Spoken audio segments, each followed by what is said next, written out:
Lieutenant, bonjour. Bonjour. Major, bonjour. Bonjour. Alors, tous deux, vous êtes responsables du recrutement et de la formation de la gendarmerie en Île-de-France, Paris-Île-de-France. C'est ça. Alors, rappelez-nous les grandes lignes de cette institution qu'est la gendarmerie. La gendarmerie, grande institution, dépend depuis 2009 du ministère de l'Intérieur. Mais en contrepartie, elle a gardé son statut militaire, c'est-à-dire que pour certaines directives, elle dépendra du ministère de la Défense, mais pour l'emploi, etc., dépend du ministère de l'Intérieur. La gendarmerie, donc forte d'une grosse centaine de mille de personnes, a son maillage sur la métropole complète, métropole et département et territoire d'outre-mer, et participe aussi aux missions d'OPEX, actuellement en Afghanistan, au Kosovo et dernièrement en Côte d'Ivoire. Lieutenant, est-ce que vous pouvez nous expliquer quand même les différences de fonctionnement entre la police et la gendarmerie?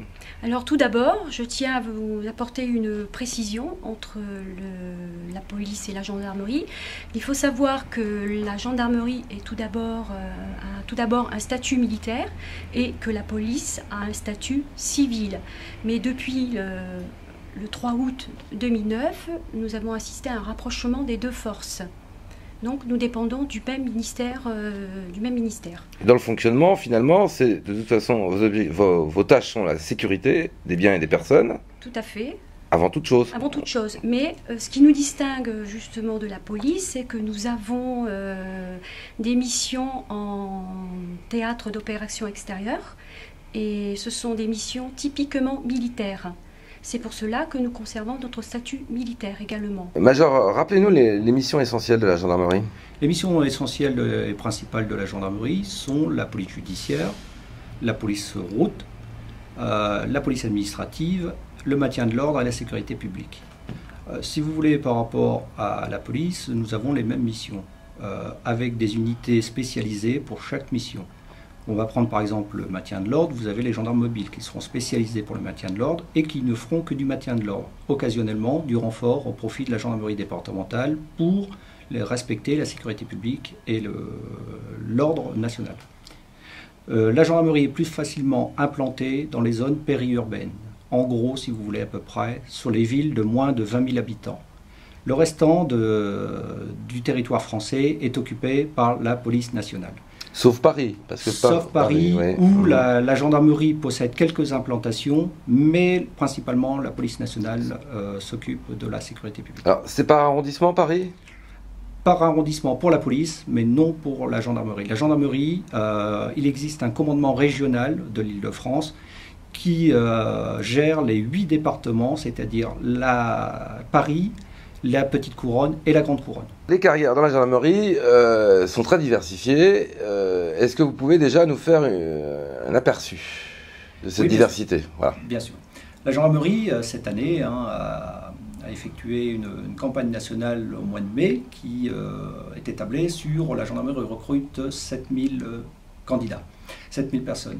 Effectivement, nous en recherchons dans différentes carrières. Les carrières sont officiers de gendarmerie, donc des postes à commandement, sous-officiers de gendarmerie, des postes d'exécutants et d'encadrement, des postes de gendarmes adjoints volontaires qui sont des contrats à courte durée, donc l'équipier du gendarme, des contrats de sous-officiers de corps technique administratif qui seront du soutien de la gendarmerie, c'est-à-dire des emplois administratifs, des emplois en restauration collective et auto-engins blindés, ainsi que des officiers du corps technique administratif qui viendront travailler en soutien de la gendarmerie. Et ensuite, une nouveauté qui est très importante chez nous et que l'on recrute énormément, ce sont des réservistes qui viendront apporter leur savoir et leur aide au travail journalier du gendarme. Maintenant, pour les femmes, y a-t-il, on ne va pas dire autant de femmes dans la gendarmerie que d'hommes, mais y a-t-il un fort pourcentage de femmes dans la gendarmerie? Alors, il faut savoir que c'est vrai, au début, ce métier est assez particulier. On a toujours catégorisé, on a toujours dit que c'était un métier d'homme. Mais depuis quelques années, même je dirais depuis 84, les années 84, 80, 90, les féminines trouvent leur place au sein de notre institution. Donc,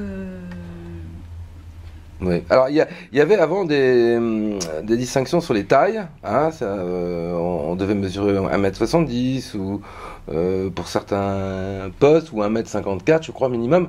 C'est fini ça. Hein. Alors maintenant, depuis cette année, il n'y a plus de discrimination au niveau des tailles, même au niveau des yeux.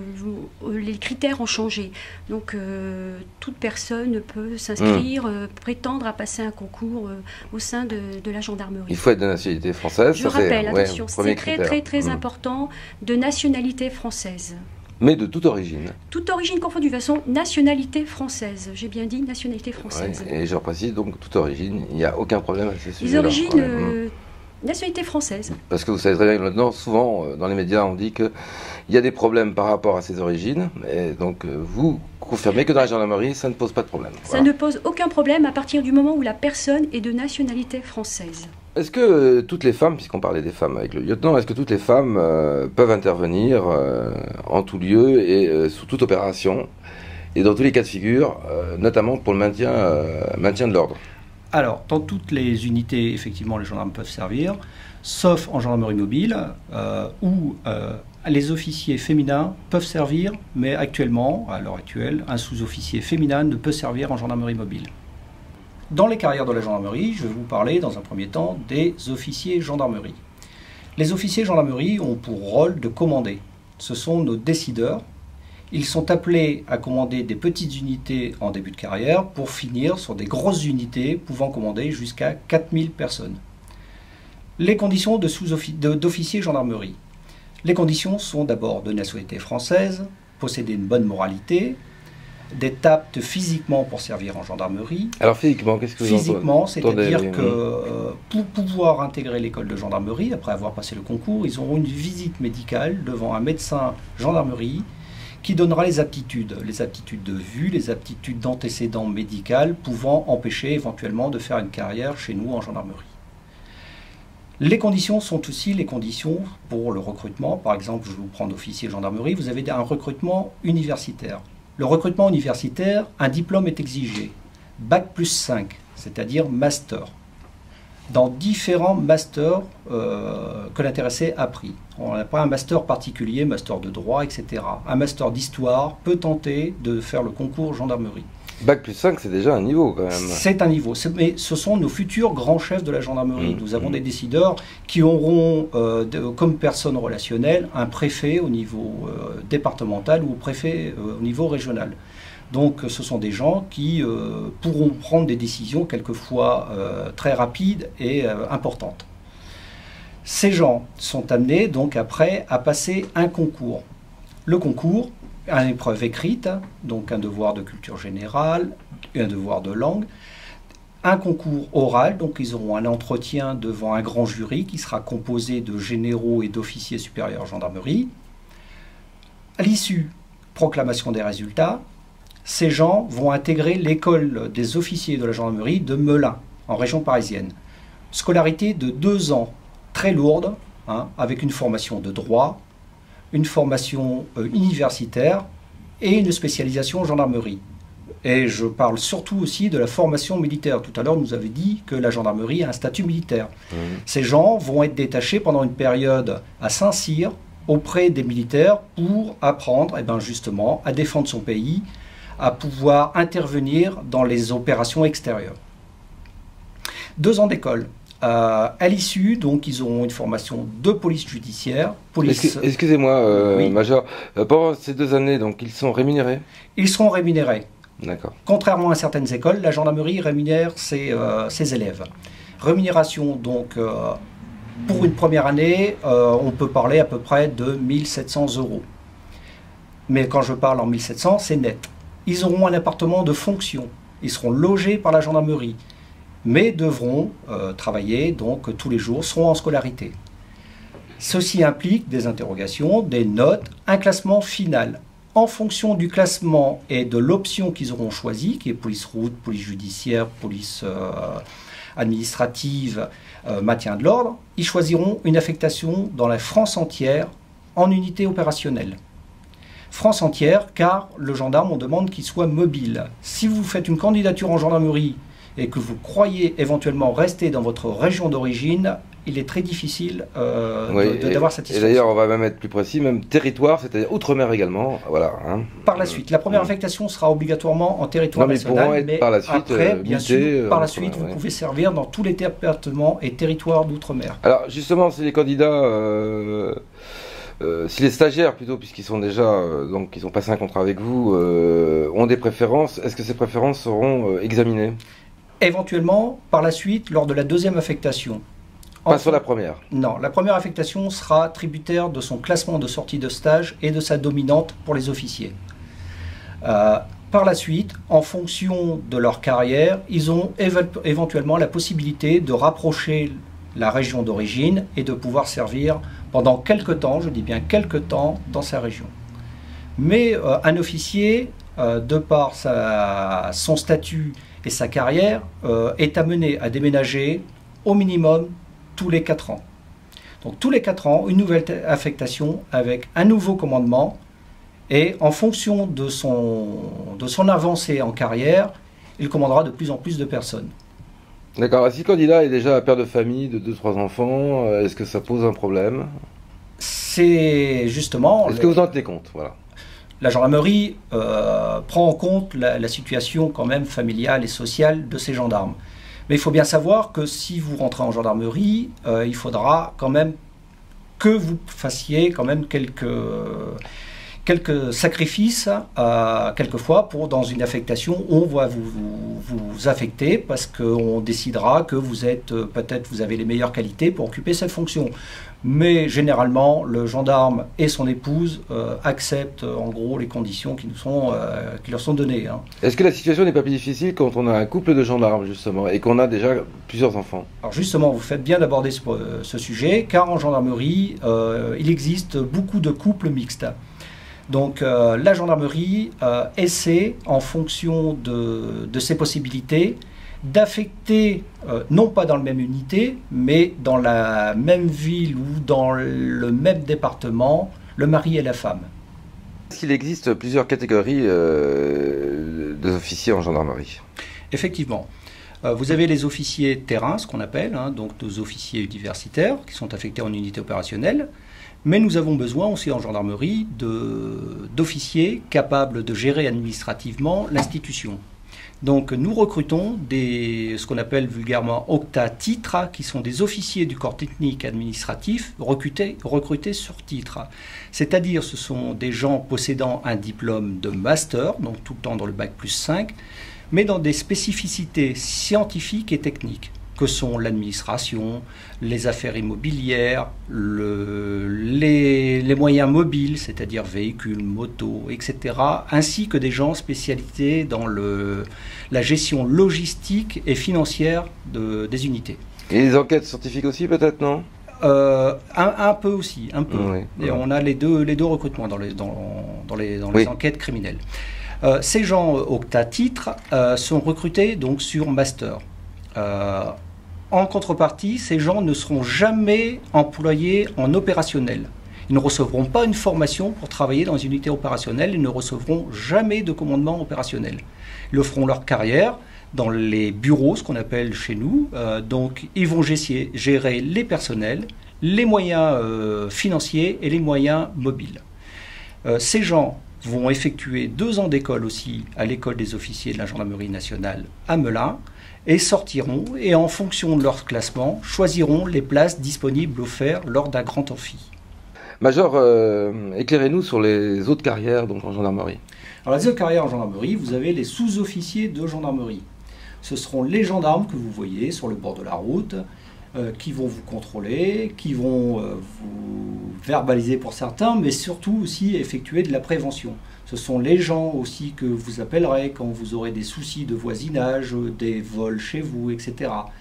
Sous-officiers de gendarmerie, les conditions sont nationalité française, avoir une bonne moralité, posséder un bac et jouir d'une bonne santé.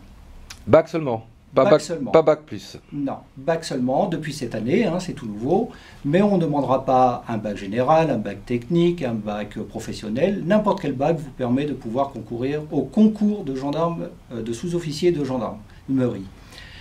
Les gens donc, peuvent s'inscrire sur le site www.lagendarmerierecrute.fr.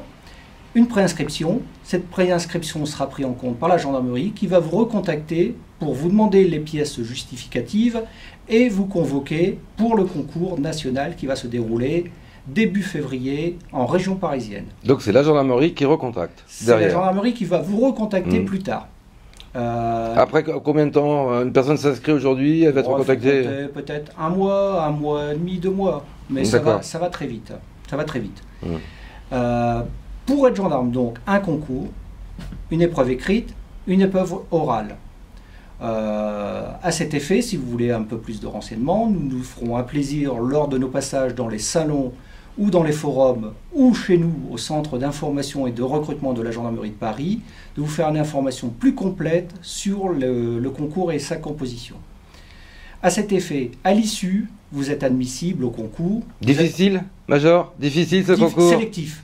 Sélectif. On va dire sélectif alors. Voilà. Ce que l'on veut, nous, c'est posséder un profil. Vous êtes gendarme, vous êtes amène d'écrire au procureur de la République, au juge d'instruction.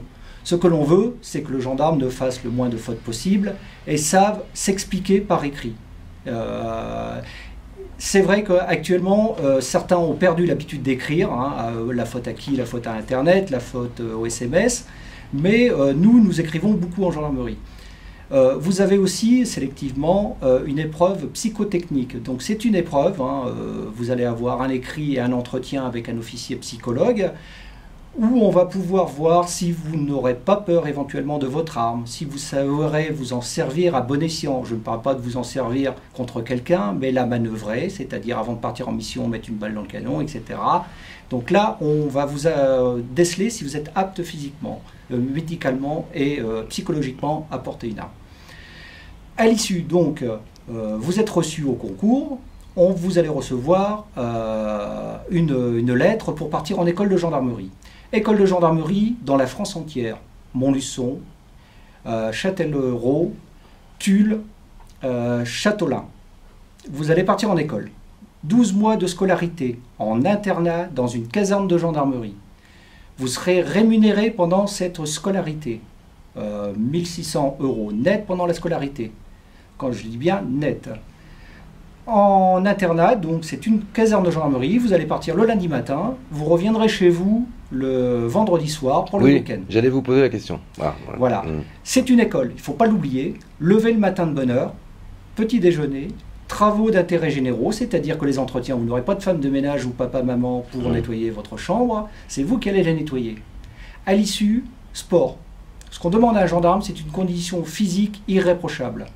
Donc entraînez-vous bien avant de passer le concours gendarmerie, parce que vous serez susceptible sinon d'avoir des entorses, des fractures de fatigue, etc. Là on voit l'empreinte de l'armée. Voilà, le statut militaire, donc on demande une condition physique irréprochable pour le gendarme.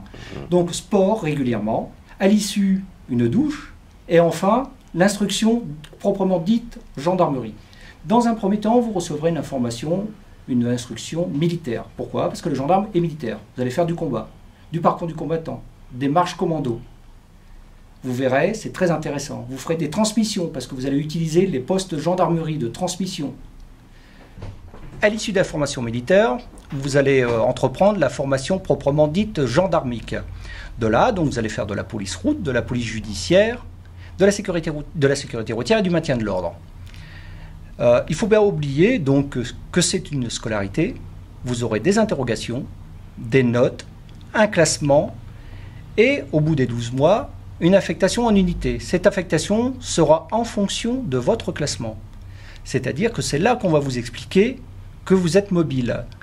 Vous êtes originaire de la région parisienne, vous faites votre candidature, vous n'êtes pas sûr de retrouver une affectation à l'issue du stage en gendarmerie d'Île-de-France. Vous pourrez être affecté dans le nord, dans la Bretagne, dans le sud. Première affectation de 3, 4, voire 5 ans, et à l'issue, vous ferez une demande de rapprochement.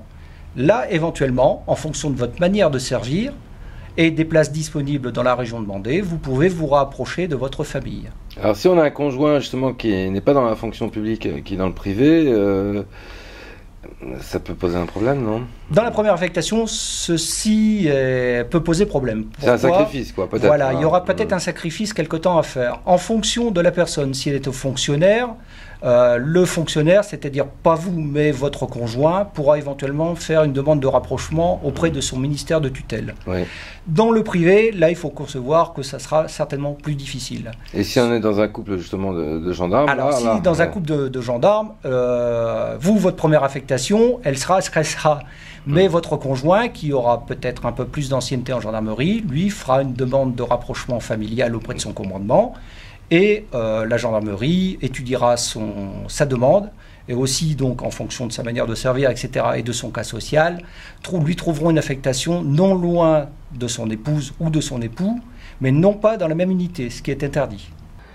Alors, Major, précisons aussi que donc il faut se rapprocher toujours du CIR le plus proche de son domicile, hein, donc départemental. Donc à Paris, eh bien, c'est le vôtre.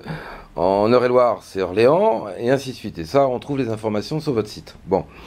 Alors, vous parliez de l'école. Si tout d'un coup, le candidat, au bout de 2-3 mois, s'aperçoit que finalement, ça ne correspond pas à ses convictions, ou vous-même, les instructeurs, faisiez des mauvaises évaluations, qu'est-ce qui se passe? Alors, 2 cas de figure, justement. À cet effet, le jeune, le candidat, donc, intègre l'école de gendarmerie. Comme je vous ai dit tout à l'heure, c'est une école, donc on exige des résultats. Ils sont rémunérés pendant la scolarité, hein, donc on exige des résultats. Et si personne ne remplisse pas les conditions fixées, on peut leur dire déjà un petit avertissement verbal en leur disant « Attention, il faut repartir sur le bon pied, vous êtes un petit peu en retard par rapport à vos camarades, vous n'êtes pas sûr de sortir gendarme. » À l'issue du stage, il s'avère que quelquefois, des jeunes ne remplissant pas les conditions, on leur demande de partir. Ils ne sortiront pas gendarme. Après, le deuxième cas de figure, vous pouvez avoir fait fausse route. Tout le monde peut se tromper dans sa vie professionnelle, dire « ben non, moi j'étais pas fait pour ce statut militaire, je suis pas fait pour être gendarme, je ne peux pas accepter les contraintes de travail. » La discipline aussi, peut-être? La discipline, le statut militaire. Vous pouvez partir quand vous le désirez. C'est-à-dire que vous dénoncez votre contrat. Parce que bon, le métier de gendarme, il faut bien savoir qu'il n'est pas facile. Vous n'êtes pas assujetti aux 35 heures. Donc vous travaillez en fonction de la vie de tous les jours de votre brigade. C'est-à-dire que vous vous levez le matin, vous ne savez pas si vous allez faire un 8h midi, 14h, 19h. Oui, vous êtes disponible selon les besoins de la brigade. Voilà. Selon les besoins de l'actualité, bien sûr. Et de la brigade, bien Donc sûr. Un accident, un meurtre, un vol, vous êtes tributaire de l'actualité, donc vous devez vous rendre. Il faut bien savoir que vous avez des astreintes. Un gendarme, le soir venu, quand il rentre chez lui à 19h, peut-être d'astreinte jusqu'au lendemain matin. Donc une astreinte, c'est-à-dire que si un civil, une personnel civil a besoin de votre aide pour résoudre un problème, elle va vous appeler. Vous habitez sur le lieu de résidence, je dis bien, vous avez un appartement de fonction qui est attribué par l'État, hein, un appartement de fonction en raison de votre statut de gendarme et de votre statut de militaire. Donc vous devez vous diriger le plus rapidement possible vers le lieu où on vous a appelé, donc vous habitez dans la gendarmerie. Et cet effet, donc vous partez par exemple à 20h, on vous appelle, vous revenez il est 23h, vous n'êtes pas payé plus cher, vous ne récupérez pas les 3 heures travaillées. Et si vous êtes prévu de patrouille à 5-6 heures du matin, vous allez repartir en patrouille à 5-6 heures du matin. Mais je vous rassure, ce n'est pas la vie de tous les jours. Non, mais c'était bien de le préciser. Mais il faut bien prendre en compte ces contraintes horaires. Par contre, pour revenir toujours à l'école, pour être plus clair aussi, donc si le contrat se rompt, personne ne doit rien à personne. Il n'y a pas d'indemnité de part et d'autre. Il n'y a pas, sur les salaires déjà perçus, la rémunération déjà perçue. Vous la gardez. Voilà. Il y a une rupture de contrat, c'est tout. C'est en bonne entente entre les deux parties. Voilà. Vous pouvez, par la suite, retenter le concours de gendarme. On ne vous interdit pas de revenir. Vous pouvez attendre quelque temps, de retrouver une sérénité, Oui, mais il faudra refaire le concours. Il faudra reprendre à zéro la candidature, refaire une demande par Une Internet, rupture de contrat, on perd le premier concours. Tout à fait, vous perdez le bénéfice du concours. D'accord. Voilà, donc en gros, le recrutement de sous-officiers, le voici. Maintenant, un autre recrutement très important pour nous, un recrutement de jeunes, les gendarmes adjoints volontaires. Comparé un peu à la police, que sont les ADS, les adjoints de sécurité.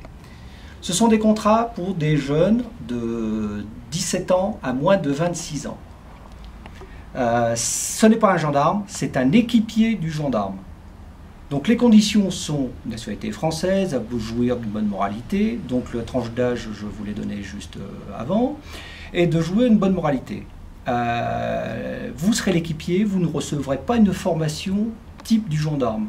Vous aurez une scolarité de 13 semaines seulement. Il portera une arme? Il portera une arme, il sera formé justement. Alors, la sélection sera moins dure, vous n'aurez pas de concours, ça sera des tests.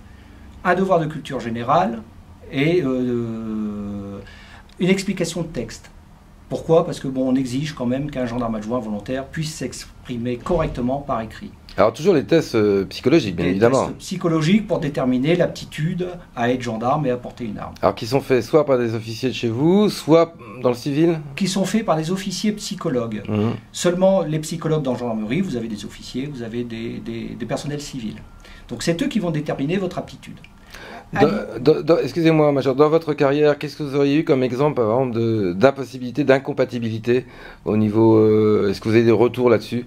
Une grave blessure, par exemple sportive, hein, qui peut vous empêcher de courir, ou d'avoir des stations debout prolongées, peuvent, lors de la visite médicale devant un médecin en gendarmerie, il va vous mettre exempt pour pouvoir servir en gendarmerie. Ouais. Ça, c'est un fait, parce qu'on...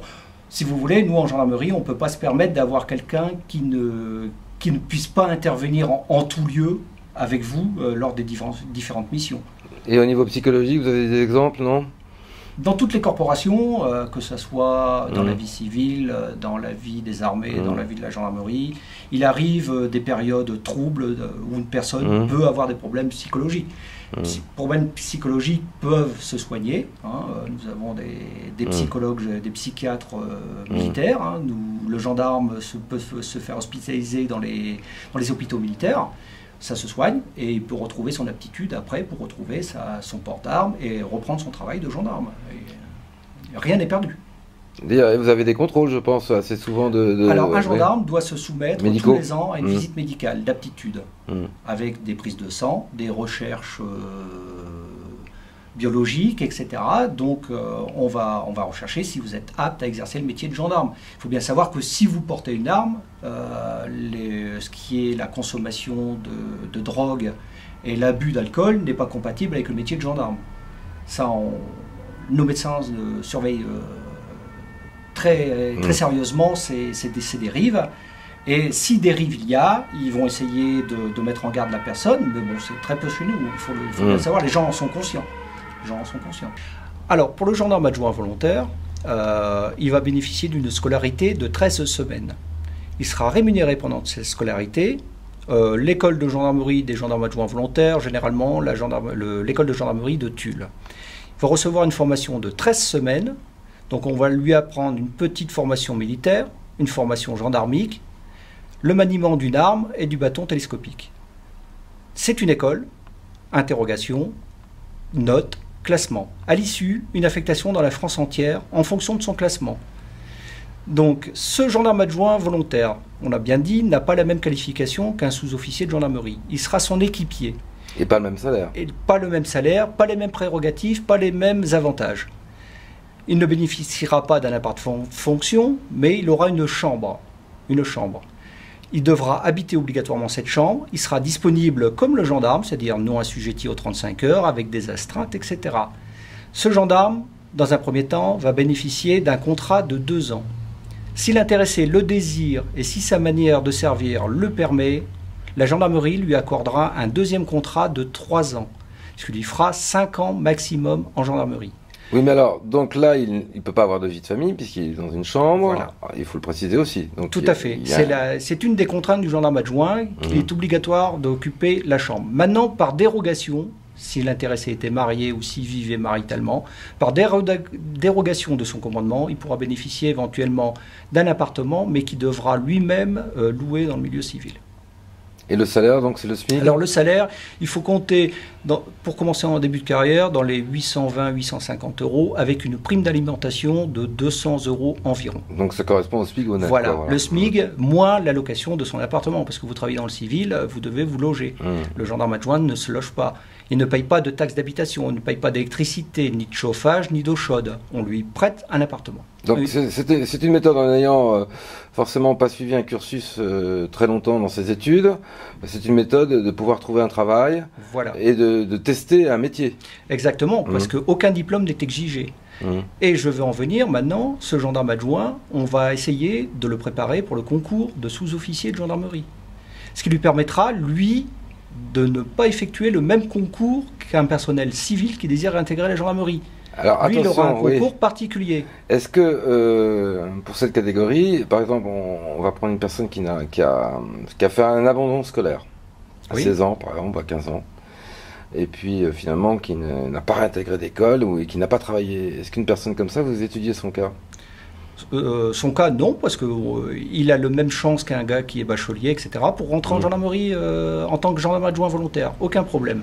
Ce qu'on a besoin, nous, c'est une envie de servir l'État, la nation, de protéger ses concitoyens, d'être dynamique et de donner de soi. Lieutenant, vous vouliez nous apporter des précisions donc, sur les carrières.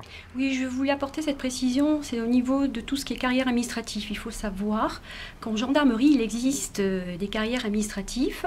En qualité de sous-officier, vous pouvez faire partie de la catégorie des sous-officiers du corps technique et administratif de la gendarmerie nationale. Donc il faut savoir qu'à ce titre, vous pouvez vous engager pour 7 spécialités. Vous avez la spécialité gestion et administration du personnel, la gestion, restauration, collectivité, tout ce qui est entretien d'engins auto blindés, imprimeur, qu'est-ce que j'oublie aussi? La gestion logistique et financière. Je pense que j'ai dit les 7, il me semble. Il y a aussi tout ce qui est entretien des espaces, non aussi les espaces verts, Oui. ça c'est plus, on le retrouvera pour tout ce qui est gendarme adjoint volontaire. D'accord. Et en ce qui concerne les sous-officiers sous-officiers du corps technique et administratif de la gendarmerie, ce sont les 7 spécialités que l'on retrouve essentiellement. Tout ce qui est gestion logistique et financière, vous serez employé au sein d'une cellule budget ou de centre administratif budget également. En ce qui concerne l'armurerie et pyrotechnique, donc c'est la gestion des munitions, l'entretien de l'optique et de l'armement. Restauration collective, vous travaillerez au sein d'un cercle mixte de garnison. C'est tout ce qui est restauration, base de loisirs, gestion des stocks. Qu'est-ce qu'il y a encore? Imprimerie, c'est au sein d'une cellule de diffusion, de reproduction ou de cellules d'infographisme également. Et puis je pense que j'ai fait le tour de la question. Je pense que c'est des 7 spécialités, je ne sais pas si j'en ai oublié une. Alors dites-moi, lieutenant, quelles sont d'après vous les motivations des femmes, les motivations essentielles pour entrer dans la gendarmerie? Tout d'abord, c'est comme même pour les masculins, c'est une sécurité. Comme pour les hommes, quoi. Pour les hommes, c'est une sécurité de l'emploi. Motivation pour les femmes, égalité au niveau des postes, au niveau des salaires également, et un avancement similaire à celui des hommes. Est-ce qu'une femme n'éprouve pas de problème quand elle est une femme avec une hiérarchie supérieure et qu'elle n'a que des hommes Pas du tout, pas du tout, à encadrer pas du tout. De toute façon, lorsqu'on devient sous-officier, on est préparé à ce genre de situation. Nous sommes avant tout des futurs chefs. Donc à ce titre, nous sommes capables autant qu'un homme d'encadrer une équipe, une section ou une grosse cellule. Il n'y a pas de problème à ce niveau. D'après vous, les hommes l'acceptent? Bien sûr qu'ils acceptent. Ouais. C'est passé dans les mentalités, il n'y a plus de problème à ce niveau. Parce qu'en France, on est un petit peu en retard. On le disait off, c'est vrai qu'on a peu d'élus. Personnellement, je ne l'ai jamais féminines, senti. J'ai toujours eu des bons rapports avec les hommes, avec mes subordonnés comme avec mes supérieurs. Ils m'ont accordé leur confiance et jamais eu de problème à ce niveau. Donc je ne peux pas dire que je ne suis pas le bon personnage pour dire qu'il y a des problèmes. Hein. Donc, lieutenant, quels sont les critères? Alors, les critères, tout d'abord, il faut être bien sûr de nationalité française, avoir 17 ans révolus et moins de 35 ans, être apte physiquement, avoir un baccalauréat ou justifier de 3 années d'expérience professionnelle. Ensuite, une fois que vous avez ces critères, vous allez subir des tests de sélection qui se déroulent en 3 phases. Tout d'abord, vous avez la première phase qui est tout ce qui est test psychotechnique. entretien avec un psychologue. La deuxième phase, c'est tout ce qui est dictée, rédaction. Et la troisième, bien sûr, ce sont les épreuves sportives. Après, bon, vous intégrez, après avoir réussi à tout ceci, vous intégrez une école qui se déroule entre 12 et 20 semaines. Vous avez 2 modules, un module militaire et un module en fonction de la spécialité. Alors toujours rémunéré, hein? Rémunéré, là c'est 1 406 € net. Et logé aussi? Logé également. Hein. D'accord. Logé également. Comme pour les autres. Comme pour les hommes, ouais. hommes ou femmes. Comme pour les autres postes aussi. Hein, les voilà. autres postes, sous-officiers de gendarmerie. Vous dites, quand vous dites loger, vous dites pendant l'école. Oui, pendant l'école, oui, voilà. oui. Pendant l'école, hein. D'accord. Alors, Major, vous nous avez expliqué donc les différents corps, carrières, les critères de recrutement, les profils. Maintenant, parlons des évolutions des carrières dans la gendarmerie. Alors, un gendarme, quel que soit son niveau d'instruction scolaire, peut être appelé à faire une très belle carrière en gendarmerie. La promotion interne est ouverte à l'ensemble de ces gendarmes, que l'on soit bachelier, que l'on soit en possession d'un master, aucun problème pour passer les concours internes. Un gendarme sorti de l'école, il faut bien savoir que sa vie instructive n'est pas terminée. À l'issue des 2 ans d'affectation, il aura un certificat d'aptitude technique à passer qui va déterminer de sa possibilité à ce qu'on dit en gendarmerie, nous, ce qu'on appelle passer de carrière, c'est-à-dire avoir un contrat à durée indéterminée. Donc, après, il passe son CAT, 2 ans après, il va passer de carrière. Et quand on est de carrière en gendarmerie, plusieurs possibilités s'ouvrent à nous. Possibilité de travail, donc de s'orienter soit sur le groupe d'intervention de la gendarmerie nationale, pour les gens possédant des aptitudes physiques et psychologiques au-dessus de la moyenne. Sinon, s'orienter sur des métiers de police judiciaire, de police route. Donc police judiciaire, c'est-à-dire il pourra passer les diplômes d'officier de police judiciaire qui lui permettront de mener des enquêtes, de devenir motard, pourquoi pas. Hein, nos jeunes, c'est un métier valorisant pour eux. Donc de devenir motard, ou alors d'avoir une promotion interne. Promotion interne oblige des étapes dites d'instruction et de formation. En gendarmerie départementale, donc les gendarmes que vous voyez sur le bord de la route, l'officier de police judiciaire, l'examen est obligatoire. À l'issue, donc, vous aurez des grades, les mêmes grades qui existent dans les armées, c'est-à-dire MDL chef, adjudant, adjudant-chef, major. Major, le grade terminal des sous-officiers. Ces gens, donc, en fonction de leur aptitude, passeront les grades donnés, auront un commandement spécifique, donc commanderont des petites unités pour terminer sur des moyennes unités, et auront une évolution salariale très intéressante durant leur carrière. À l'issue donc d'une carrière, vous pouvez, en tant que sous-officier, à une période bien déterminée et en passant un concours interne, basculer dans le corps des officiers, même sans être en possession du Master 2. Je connais des personnes ayant commencé leur carrière en tant que gendarme, terminé sur le grade de colonel, de lieutenant-colonel, de chef d'escadron. Ah, quels sont les salaires, on peut le dire, quand on est colonel? Vous avez des salaires qui peuvent s'élever sur des tranches de 4 000, 5 000, 6 000, 7 000 en fonction de... D'accord. Mais qui sont rémunérés en fonction justement aussi des diplômes obtenus et des capacités des gens.